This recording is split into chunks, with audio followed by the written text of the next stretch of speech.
Thank you, everybody, for coming to the Aaron Torres Podcast YouTube page. If you could do me a quick favor, see that little black subscribe button at the bottom of your screen?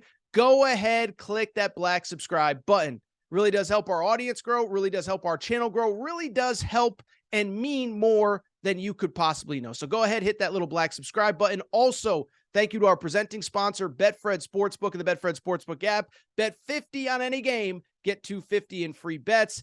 Thank you again to Betfred. Thank you again to you. Now, here is the video that you came here for.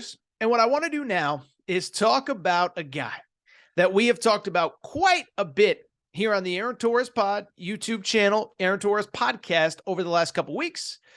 That's our old buddy, Rick Pitino. That is right. Big Rick Energy t-shirts now available. Link in the show description. But I bring it up because Rick Pitino, listen, I don't think any show anywhere has talked about Rick Pitino and St. John's more than your boy Torres. I talked about it months ago that he should be the only candidate. Then it didn't look like it was going to happen. Then we thought it might happen. And when it officially happened, we have discussed it really quite a bit here, again, over the last probably 2 or 3 weeks. But it's now been a week since Rick Pitino took the St. John's job. And the one thing I can tell you is that while he hasn't gotten any new commits to St. John's, this man is on an absolute recruiting rampage in terms of the players that he is reaching out to, trying to connect with, and the players that I believe that he's ultimately going to get to sign at St. John's.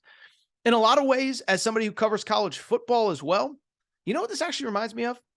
A little bit of when Deion Sanders got to Colorado. Yeah, he brought his son Shador with him, but it took a minute for Travis Hunter to commit. And it took a minute to get Cormani McClain. And it took a minute to get some guys out of the portal. But by the end of the winter period, you looked up and you said, oh my goodness, Deion Sanders actually is a pretty decent football team. And I think that's where we're going to be with Rick Pitino. And so what I want to do now is talk about all the players that he's contacted, reached out to, talked with, spoke with, evaluated in person, transfers he's visited, and where this roster is right now. Because again, by the end of the spring, I think there's a realistic chance this is a top 25 type team going into the year. Now, in terms of, before we get to the players that could be coming in, it's worth noting that quite a bit have been shown the door the other way. And Rick Pitino kind of said that in his opening press conference. He referenced how much he loved Joel Soriano, last year's best player, averaged a team high 15 points, a team high 11 boards, a team high 1.5 blocks per game, big man, 6'11". He also kind of said, we're going to reevaluate everything else. And since then, there have been 4 players who have entered the transfer portal the other way from St. John's. Early on, Rafael Pinzon, a kid who was really kind of in and out of the lineup. He had some disciplinary issues. He decided to transfer shortly after Pitino got hired. And then on Tuesday, 3 more players did hit the portal from St. John's: AJ Storr, Omar Stanley, and Colby King. AJ Storr was the interesting one. He only averaged 8.8 points per game this year, but he was a guy that was really, really, really good and a freshman who I thought could really develop in the Pitino system. But at the same time, whether he thought it was best for him to move on, Pitino thought it was best for him to move on, whatever, we now have 4 players who have left the program. Soriano is the only one, unless I missed something, who has publicly committed. And everything else, it is up for grabs because Pitino is going after some big fish as the St. John's head coach. First of all, let's get to the high school players. Class of 2023 is basically done, but this guy is going hard in the paint after the best players in the class of 2024, the kids who are juniors and will be seniors next year. If you follow me on the Aaron Torres Pod YouTube channel, many of you are probably watching on YouTube right now. I did do a video about a week ago about the Ian Jackson rumors. Ian Jackson, 6'4" guard from New York. The day that Rick Pitino took the St. John's job, there were rumors that Ian Jackson, again, the number 2 high school player in America, currently committed to North Carolina, would end up flipping to St. John's. Now, Ian Jackson has said on the record since that incident happened, no. I don't know where this came from. I am fully committed to North Carolina. And for right now, I would say I probably believe that he will ultimately be a North Carolina Tar Heel. The one thing I would say, things change. Whatever. North Carolina could have a bad year. St. John's could be really good. And if Ian Jackson stays in the class of 2024, I don't think it's out of the realm of possibility he ends up at St. John's, even if he has publicly said he is committed to North Carolina. With that said, beyond Ian Jackson, Pitino has been visiting and meeting and evaluating some of the other best players in high school basketball. Boogie Fland, top 10 prospect, class of 2024, New York City kid. I think most people think that it's kind of a Kentucky deal, a UConn deal. Both schools very high on him. Well, you know what Rick Pitino did the first day that he took the job at St. John's? Accepted it on Tuesday. Wednesday morning at like 9 a.m., he was at Boogie Fland's high school evaluating Boogie Fland. Nice, athletic, kind of combo guard, really, really talented player. Again, sort of a hybrid kid that both UConn and Kentucky really like. 6'3" or so, needs to put on weight. But I only bring it up to say Rick Pitino showed up at his high school on his first day on the job. So keep an eye on that one. Can Rick Pitino make up the ground that he has fallen behind?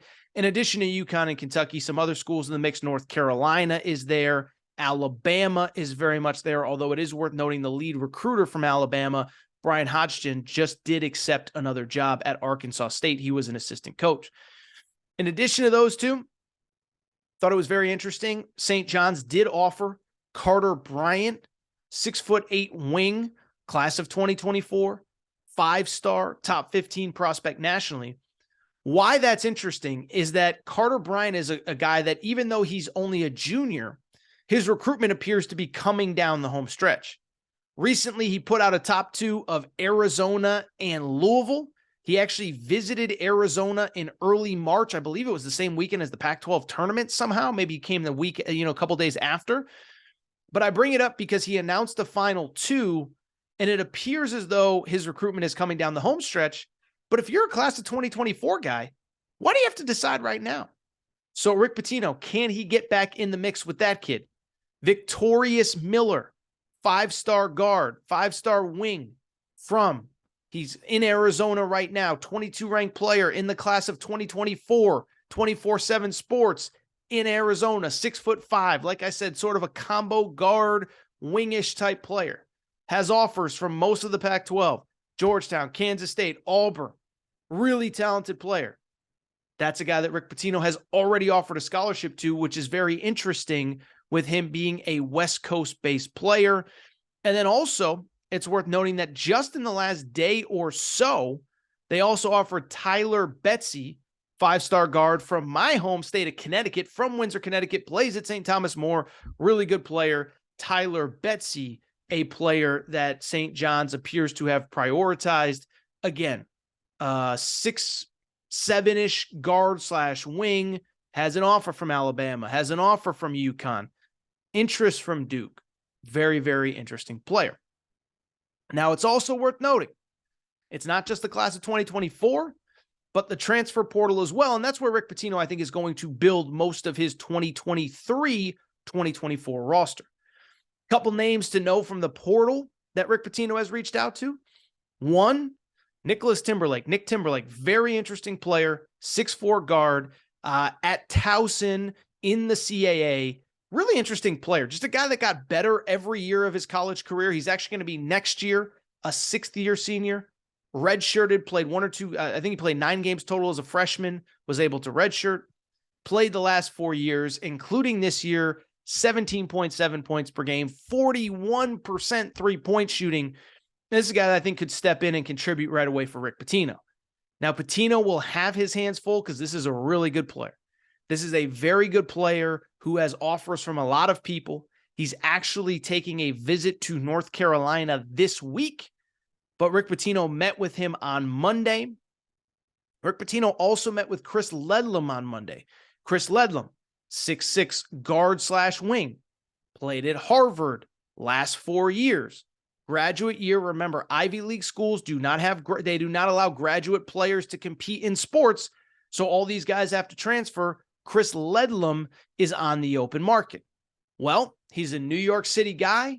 It appears as though St. John's is interested, and we will see what happens from here. 6'6", a guy that, again, a power guard, about 18.5 points per game, actually about 8.5 rebounds per game from the guard position. has been prioritized by Indiana and Iowa, as well as St. John's. But what's interesting here, he's from the New York City area. Can Rick Pitino convince this kid to come back home after 4 years in Boston at Harvard? That was really bad. Last couple names to know, another New York City guy, TJ Bamba, 6'5" guard, played the last couple of years at Washington State, averaged 15.5 points per game this year. He was actually Washington State's leading scorer. Interesting player here because he is a guy who has both entered the transfer portal, but also declared for the NBA draft. So I get the sense he's going to go through the draft process before he makes any final decisions on what to do at the college level. This is, of course, the player that I was just talking about, TJ Bamba. He's also heard from a lot of big-time schools, Arizona, UConn, on and on. If you need a scorer on the wing, he's kind of the guy that a lot of people have reached out to. From Arizona State, very interesting name that has been connected to St. John's since he hit the portal over the last couple days. Before we get to him out really quick, I should mention a few other names. One, Zach Hicks, super athletic forward from Temple. I think he would be a good fit there. Also, this is a guy I probably should have mentioned off the top, but Walter Clayton Jr., Rick Pitino's best player at Iona this past year.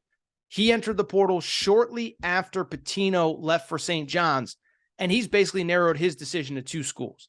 He's from Florida and is either going to attend the University of Florida, which he visited last week, or this week he will visit St. John's as well. Going to choose between following Rick Pitino to St. John's or going to Florida. Really good guard, 17 points per game, 40% from the field, 46% from the field, 43% from three. Really, really, really talented player. And then finally, I kind of glossed over him, so let's get back to him really quick. From Arizona State, DJ Horn, really good guard for an NCAA tournament team. 6'1", 12.5 points per game.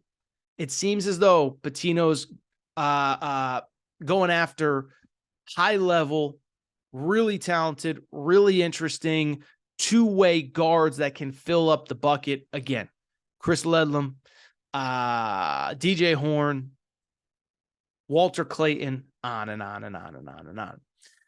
All right, I think that's it for this segment. If you're not subscribed to the Aaron Torres Sports Podcast YouTube channel, do me a favor. Go ahead and make sure to subscribe to this channel. Hit that little button, that little subscribe button, and make sure to listen to new episodes of the Aaron Torres Podcast 3 times a week.